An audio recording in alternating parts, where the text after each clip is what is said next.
What's up, guys? All right, so there are many obstacles that we face when it comes to learning a new language.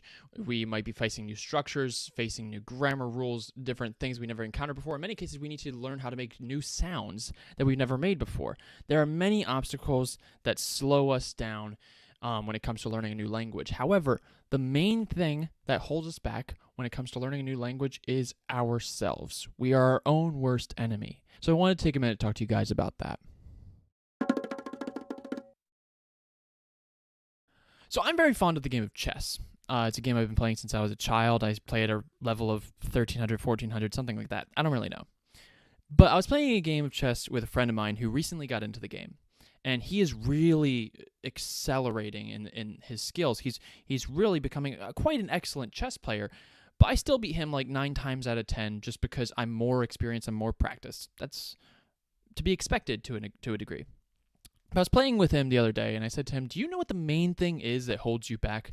The main thing that inhibits you from really skyrocketing your skills in chess? And he said, what? And I said, your pride. Your pride is the main thing that holds you back because you are too afraid of looking stupid. You're too afraid of looking like you don't know exactly what you're doing. You're too afraid to ask questions and have people realize that you're still learning. Because when I offer to you, hey, let's play a casual game, absolutely no stakes, and I'll explain things along the way, you go, no, I don't want to do that, but you want to be a chess master. Or you might have questions that you need to ask along the way, but you don't want to ask them because you don't want to look stupid, you don't want to look like you don't already know what you're supposed to do, but you want to be a chess master. And that's the main thing that holds you back.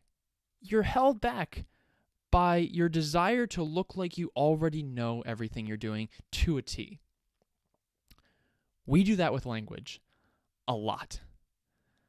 Our pride holds us back so much because we're afraid of looking stupid. We're afraid of looking like we don't know. We're afraid of looking like we didn't study as much as we were supposed to. And so when we speak to a native, we get frozen. We freeze because we're like, oh man, I don't remember the right conjugation. I don't remember the right gender of the noun. I don't remember the right declension. I don't remember all these different things. And so we freeze up and we go, oh man, I don't want them to think I'm stupid. I don't want to look like I don't know what I'm doing. And so we freeze, which is stupid. Because one, the native speakers are normally pretty accommodating, but two, because language exists for one main reason. That's to communicate. Language exists so that if I have an idea in my head, I can convey that idea to you, and now you have that idea in your head too.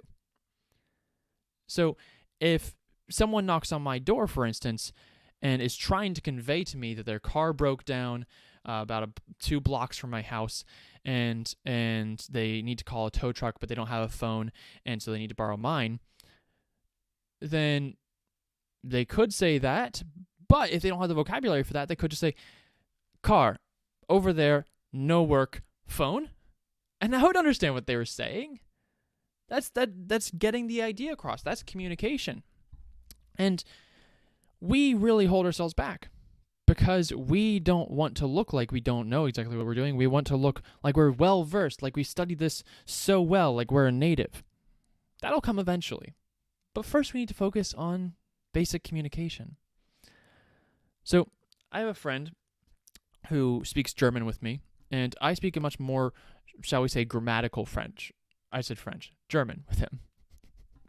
And when he and I are speaking German, he will speak with a thick Southern American accent, and he will say basically nothing grammatically correctly, but he communicates beautifully. So if I say, sprechen Sie Deutsch? Then he'll say, ja, ich sprechen Deutsch viel gut. All of that is wrong. Like, most of that is grammatically incorrect. But I understood what he was saying exactly. I know exactly what he's trying to get across to me, and that's the main thing. But we hold ourselves back because we want to look like we're a master. We often talk in linguistics about how children can learn languages more easily than adults, right? And that's due to many reasons. We chalk that up to many different reasons, one of them being the plasticity of a child's mind. And that is true. There's a lot of truth in that. A child has a lot more flexibility in the way it can think because a child is a complete blank slate. So whatever you put in there, Whatever you put in their minds is going to be the information that they go with. Whereas adults, we're kind of set in our ways. We're kind of set in our ways of this is what I'm used to, this is what I'm accustomed to, this is how I'm accustomed to using my language in order to communicate. And so when we come across a language with a different structure, with different words, with different word order, with different conjugations, anything, it doesn't compute because we're used to thinking of things a certain way. And so we need to get ourselves into that flexible mindset, and it's hard for us to do that. But the main thing that makes it easier for a child to learn a language versus an adult is that children aren't afraid to look stupid. Because children, when a child is born, they're not really good at anything. Like, they're really not. They're not even good at breathing when they're first born. They have to figure that out. And so they're very used to the idea of, I am just learning all this for the first time. I'm going to figure it out along the way. And language is one of those things. And so they babble. They babble for the first few years of their life until it eventually starts taking form. It starts looking more like words, starts sounding more like words. We start to understand it as distinct sentences. We are able to understand more complex ideas from them. That's how we learned our first language. We started babbling. We started just making a bunch of mistakes until we were eventually corrected enough or assimilated enough that we were able to express ourselves relatively fluently, like an adult. But for some reason, when we're talking about our second language, when we're talking about a foreign language that we're studying, we want to be adults right from the get-go. We want to sound like adults from the very beginning. We're embarrassed if we don't. But we shouldn't be. That's a new language to us, in the same way that a baby's first language is a new language to them. And so we need to babble first. We need to let go of our fear of looking like we don't already know and admit that we don't already know. And that's okay. We need to look at our new language as that new adventure that involves making so many mistakes. You can't learn without making mistakes. That's most of language learning. That's more educational than any textbook will ever be. And so when we're talking about learning a new language, we need to look at that as, I am going to go make a bunch of mistakes. I'm going to go look like a fool. I'm going to go admit how little I know. And I'm just going to speak a very broken yet effective form of the language. It's all about communicating, because when we get too bogged down in the minutia of a language, like the conjugations or the declensions or the word order or whatever, when we get too bogged down in that, we miss the point. The point of a language isn't to sound like a native. The point of a language is to communicate, to get your idea across. And that's all we have to do, even if we get it across in a very broken way. And so I think one of the main things that we need to work on as language learners, as aspiring polyglots, is we need to get comfortable with the idea of looking stupid. Or to put things a little more kindly, we need to get comfortable with the idea of speaking like children. We might not have the fluency to speak fluidly and beautifully the way that a poet does in that language, but maybe we can sound like a toddler. Maybe we can sound like a 10-year-old. But we need to focus on that first. Just getting the idea across, being willing to make mistakes, being willing to learn new things by using them wrong, by using the words we know, the grammar structures we know, all the different things wrong. For example, you get really bogged down in grammatical gender. German, for example, has three grammatical genders, has the masculine, the feminine, and the neutral.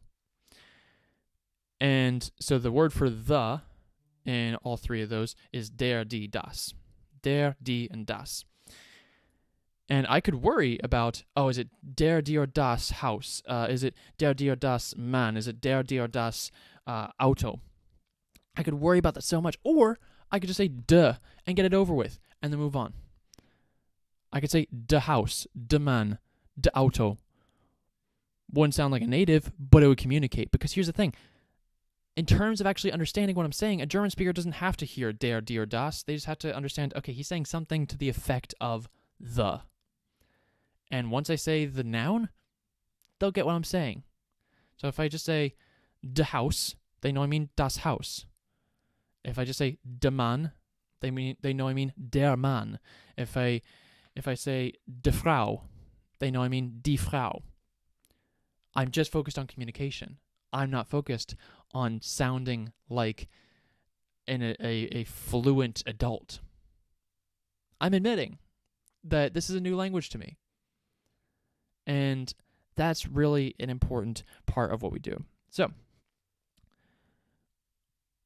in trying to speak to native speakers, in your first efforts to stretch out the newfound muscles that you have in a new language, I would really encourage you to speak like a kid, to be okay with speaking like a kid, because it's the only way you're ever going to get to linguistic adulthood, is by first being a linguistic toddler, and even in some cases, a linguistic baby.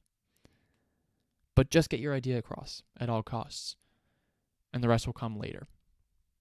So I hope this was helpful to you. That's all I have for now. If this was helpful to you, if this was relatable to you, if this is something that you've gone through yourself and you're still struggling with your fear of conversation with natives, then we have a free quick guide for you on polyglotton.com. All you have to do is sign up for our email list, and we'll send you a free quick guide of 5 quick tips to overcome your fear of speaking to native speakers. It's something that we have all experienced. I know I've experienced it. And also, when you join the email list, you'll have the chance to submit a question for a live stream Q&A that we have coming up on the Facebook page. All the links are below. And be sure to check out more great content like this at polyglotton.com. In the meantime, thank you for watching. Ciao, mil gracias und mach's gut. Tschüss.